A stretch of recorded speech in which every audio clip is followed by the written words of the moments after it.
Teman-teman, pada saat ini kita kedatangan tamu, tidak lain adalah Abang Da Ketua MPC Muda Pancasila Kabupaten Nias Barat dalam program Apa Kabar Nias Barat. Halo, selamat sore Bang. Sore.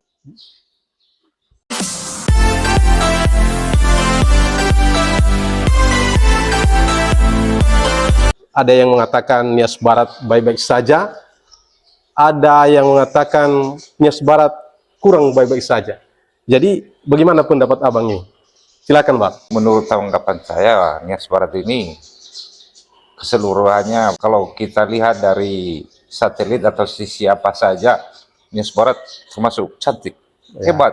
Mantap. Nias Barat ini panoramanya yang begitu indah. Contoh kita ke Sirombo juga, suasana di sana pantainya lebih indah. Apalagi di sore hari kita lihat turunnya matahari itu lebih indah. Memang saya salut khusus Nias Barat ini. Saya juga berpesan kepada teman-teman yang dari luar sana, seringlah berkunjung ke Nias Barat ya, karena Nias Barat ini indah, hampir sama dengan Nias Selatan. Ya, kalau juga masalah Nias Barat ini ada sisi positif, ada sisi negatifnya. Kita bisa kaji soal kehidupan masyarakat di Nias Barat ini. Kalau kehidupannya ya bisa kita katakan tergolong sangat rendah dan sangat miskin. Yang terbukti yang mana juga sering kita lihat di penilaian skor Nias Barat se 33 kabupaten ini, saya lihat paling termiskin Nias Barat ini. Ya, kalau soal indahnya, indah Nias Barat. Yang artinya di luar sangat baik ya. Sangat baik. Ya, lalu bagaimana di dalamnya Bang? Ya mungkin di dalamnya ini tadi kita bisa ambil sisi negatif dan positifnya. Nah, contohnya saja dulu ya kita melihat kondisi yang real dulu. Contoh depan rumah saya saja banyak yang rusak. Saya kurang tahu juga di mana kendalanya. Yang mana sebelumnya jalan depan rumah saya itu aksesnya hotmix ini. Itu sampai ke arah kampungnya Pak Henoki Waru yang Bupati saat ini. Soal pembangunan juga bisa kita kaji.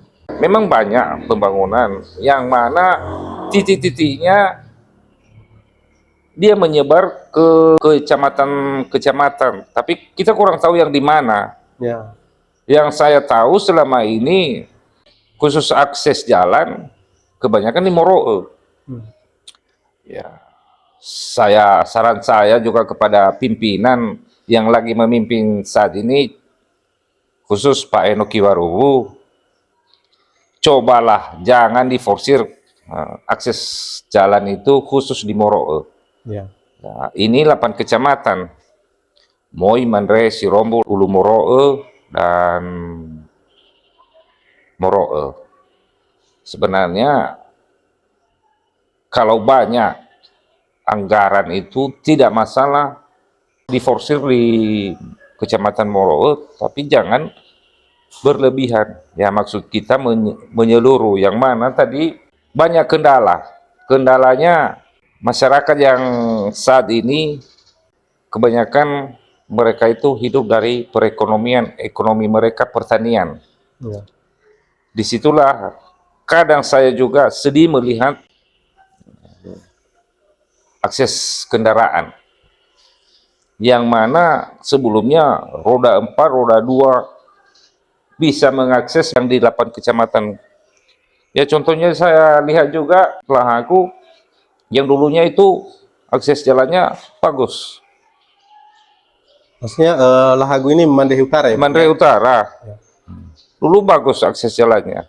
Roda 4, roda 2 ya oke saja kalau roda 2 sekarang bisa diakses, tapi kalau roda 4-nya sepertinya banyak yang tidak bisa dilalui oleh roda 4 sekarang. Yang mana mungkin terbengkalai. Yang paling prihatin saya khusus akses jalan inti ibu kota Kabupaten Nias Barat yang mana banyak tempelan. Tapi dulunya zaman Pak Bupati Agule itu luar biasa. Pembukaan jalan lebarnya tambah 16 meter itu. tembus sampai simpang jalan provinsi. Ya. Dan sampai sekarang saya melihat akses jalan menuju kabupaten ke kantor bupati itu saya lihat rata-rata tempelan. Sebenarnya ada anggaran. Pemeliharaan itu pasti banyak. Ya kenapa tidak dituang di situ? Yang mana itu kendaraan-kendaraan pemerintah itu lewat rusak. Kan kasihan. Mumazir kalau rusak-rusak terus kendaraan-kendaraan pemerintah ini. Yang mana juga selama ini saya lihat Nias Barat ini gersang. Di mana saya katakan gersang Nias Barat ini, ASN-nya sangat takut. Yang mana sangat takut cara kepemimpinan. Biasanya cara kepemimpinan yang lebih bagus itu kita loyal kepada bawahan.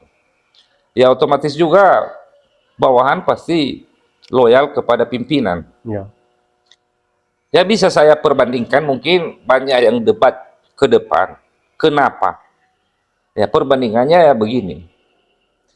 Di zaman Pak Faduhusi, mantan bupati, waktu menjabat sebagai bupati dulu, kinerjanya saya lihat bagus. Ya kita perbandingkan mulai dari tahun pertama Pak Faduhusi menjabat, apa yang telah dibangunnya di Nias Barat. Ya. Dan begitu juga kita perbandingkan apa yang dibangun Pak Henoki Warubu tahun pertama. Itu kita ambil kaca perbandingan. Ya. Dan begitu juga tahun kedua, tahun ketiga, sampai tahun keempat. Apa saja. Dan apa saja yang menyentuh untuk masyarakat. Karena selama ini saya lihat Nias Barat ini termasuk termiskin. Dan tanpa kepemimpinan yang lebih jeli, pemikiran yang lebih cerdas, melihat situasi masyarakatnya terpuruk terus. Ya. Alangkahnya kasihan. Ya. Yang mana saya lihat contohnya tadi akses jalan ini, di mana itulah kunci keberhasilan masyarakat, karena khusus rata-rata mereka ini petani. Ya. Coba kalau petani ini diberdayakan, contoh mulai dari pertanian itu, yang mana Kadis Pertanian bisa memberdayakan petani-petani itu. Pekerjaan atau hasil bumi yang didapatkan, yang diolah di Nias Barat ini, 1 getah, Ya. 2 petani untuk padi, sawah, Ya. dan begitu juga mungkin ada pinang, ada kopra, Ya. termasuk juga nelayan. Ya. Itu saya lihat tanah di Nias Barat ini tanahnya subur-subur, tapi saya melihatnya situasi tidak seperti yang kita lihat saat ini. Sangat hijau, tapi cara masyarakat itu mengelola hasil pertanian itu, mereka tidak tahu apa-apa. Kenapa mereka tidak tahu apa-apa? Karena belum ada dari Dinas Pertanian itu mengarahkan cara bertani yang lebih bagus. Ya. Saya mohon ke depan kepada pimpinan, siapapun pimpinan ke depan juga, saya memohon, cobalah kita, kalau masyarakat kita mau hidup, mau lebih baik kehidupan masyarakat Nias Barat ini, cobalah kita sebagai pimpinan turun ke tempat-tempat yang rawan ini, contohnya masalah pertanian ini, arahkan masalah pertanian, bagaimana cara mengelola hasil-hasil pertanian, bisa kita ekspor ke depan. Yang dulunya saya dengar, kami juga masih kecil, hasil pertanian di Nias Barat ini dijual keluar daerah, contoh dijual di Gunung Sitoli, tapi sekarang beda, sangat beda jauh. Hasil dari Gunung Sitoli dijual di Nias Barat ini. Contoh ikan di Nias Barat ini, di mana kita harapkan dari Nias Selatan dan Gunung Sitoli. Tanpa Gunung Sitoli yang mensubsidi ke Nias Barat ikan. Dan begitu juga masalah pertanian, kebun coklat, karet, dan kopra dan lain-lainnya. Ya, begitu saja khusus masalah pertanian juga. Ada lagi tambahan masalah khusus di desa-desa ini, kadang saya kasihan. Masalah kenyamanan dulu masyarakat di Indonesia Barat ini, yang mana tiap-tiap desa itu banyak masyarakat yang tidak punya tempat pembuangan air besar, MCK Bang ya. MCK. Yang mana MCK ini juga tanggung jawab pemerintahnya. Kita juga mau pemerintah itu harus betul-betul menangani kasus-kasus seperti ini. Ini kasus yang paling rawan ini. Karena ini termasuk kesehatan masyarakat Nias Barat. Masyarakat yang termiskin. Kita mau ke depan masyarakat Nias Barat ini jangan begitu-begitu saja, jangan terbelakang. Saya mau masyarakat Nias Barat ini maju dari sebelumnya. Saya berharap, saya lihat juga di masa Bapak Fadusi, Nias Barat udah mulai maju. Tapi saya kurang tahu sekarang kenapa Nias Barat makin turun. Tapi saya lihat di medsos, di media sosial ini selama ini banyak euforia yang diagung-agungkan. Tapi kita lihat di lapangan tidak ada satu, nol besar.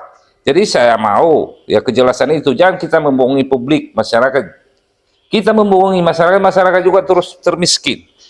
Dan itulah saran saya ke depan untuk pemerintah Nias Barat. Nah, bagaimana dengan kalau Abang lihat soal sosial? Kalau soal sosial, saya sudah terlibat masalah visi misi itu karena saya pendukung Pak Bupati Henoki ini sebelumnya. Yang mana siapapun masyarakat, mau pejabat, masyarakat menengah atau termiskin, dia harus menerima uang duka dari yang disediakan Pemda. Dan itu saya kurang tahu berapa nilainya soal itu.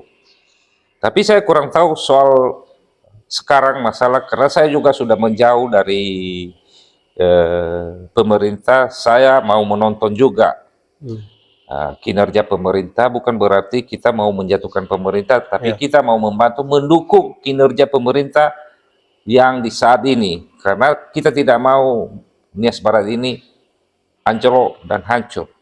Mungkin itu tujuan saya. Yang sering terjadi di Nias Barat ini adalah sering terjadi bencana banjir yang kebetulan saat ini di tahun ini kan banyak musim hujannya. Terus sering juga kejadian kebakaran rumah.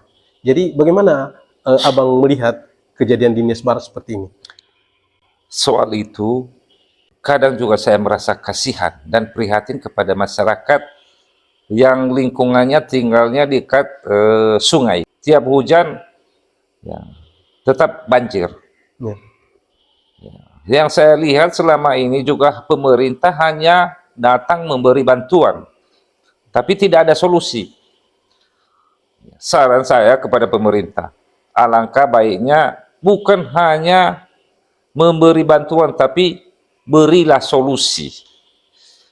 Karena bantuan yang diberikan itu sia-sia saja, karena besok lusa hujan banjir gitu-gitu terus. Bantuan lagi. Bantuan terus, bantuan terus.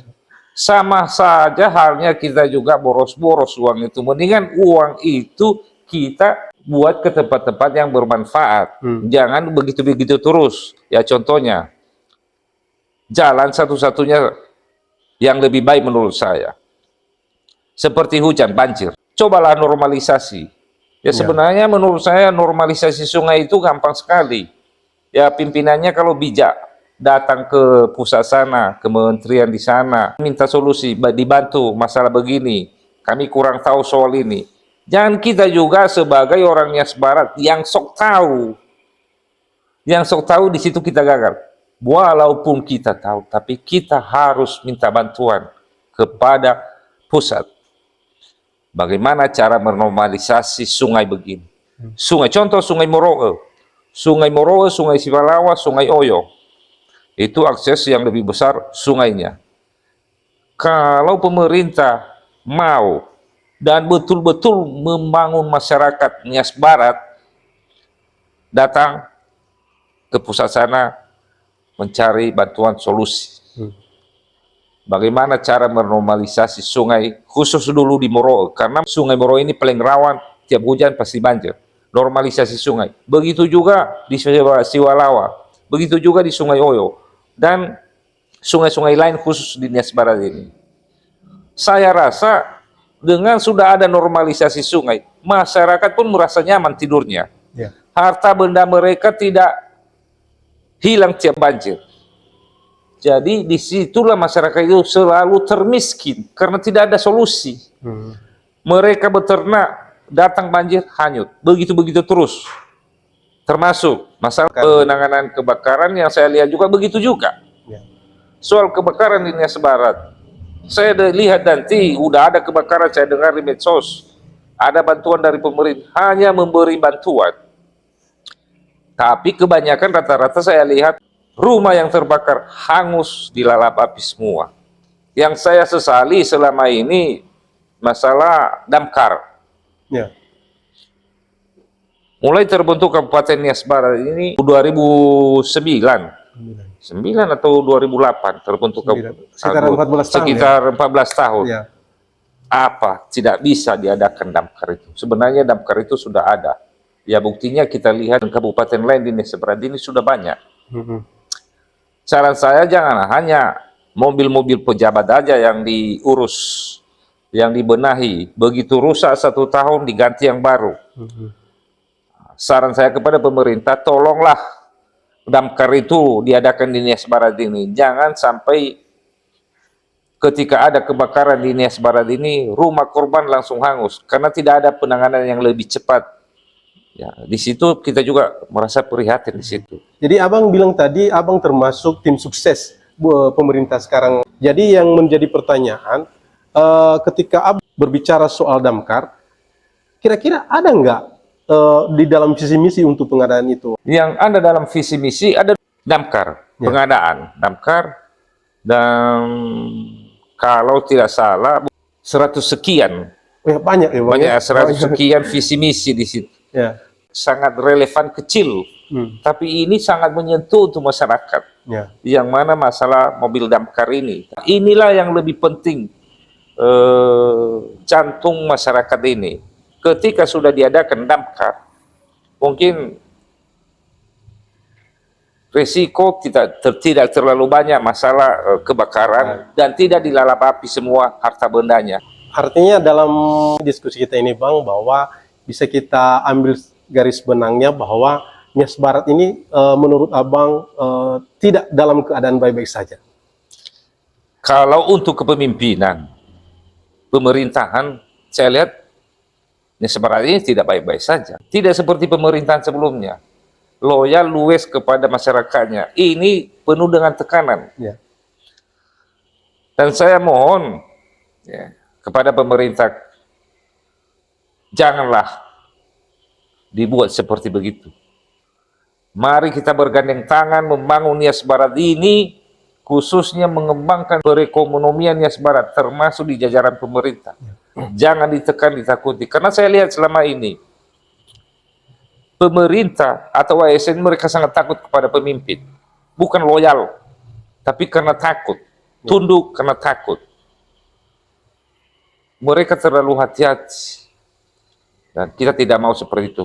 Kita mau Nias Barat ini nyaman, damai, tentram. Mungkin begitu. Teman-teman, itulah pembicaraan kita bersama Abang Da, Ketua MPC Pemuda Pancasila Kabupaten Nias Barat dalam program Apa Kabar Nias Barat. Mudah-mudahan ini menjadi pencerahan bagi kita semua dan menjadi lebih semangat Nias Barat dalam menjalankan kehidupannya sehari-hari. Baik, terima kasih Bang. Sampai jumpa. Nyahu.